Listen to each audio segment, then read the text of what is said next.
Naomi lived in Judah with her husband and their 2 sons. There was a famine in the land, so it was difficult to find enough food to survive. Naomi and her family decided to go to Moab. While they were in Moab, Naomi's husband died.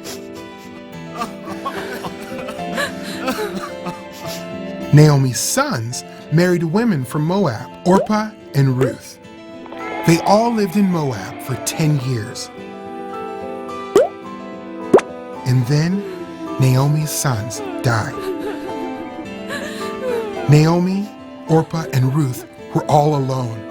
The famine was over, so Naomi decided to go home. The women were very sad to leave each other. Orpah returned home, but Ruth clung to Naomi.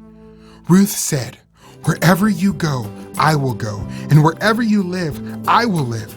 Your people will be my people, and your God will be my God." So Naomi and Ruth returned to Bethlehem together. Ruth went into the fields to gather fallen grain. She happened to go to the field of Boaz, a good man from the family of Naomi's late husband. Boaz saw Ruth in his field. He had heard how kind Ruth was to Naomi, so Boaz told Ruth to stay in his field where she would be safe. Boaz made sure Ruth had enough food. Ruth returned to Naomi and told her about Boaz. "Boaz is one of our family redeemers," Naomi replied. A family redeemer was someone who would help his close relatives if they were in trouble. Thanks.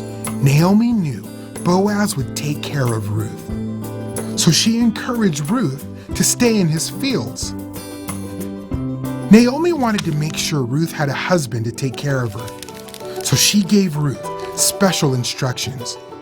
Ruth put on her best clothes and laid down near Boaz's feet. In this way, Ruth showed Boaz that she hoped he would marry her. Boaz was surprised to find Ruth at his feet.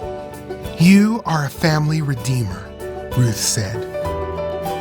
Boaz promised to redeem Ruth, which meant he would buy back the land that Naomi lost after her husband died, and he would marry Ruth.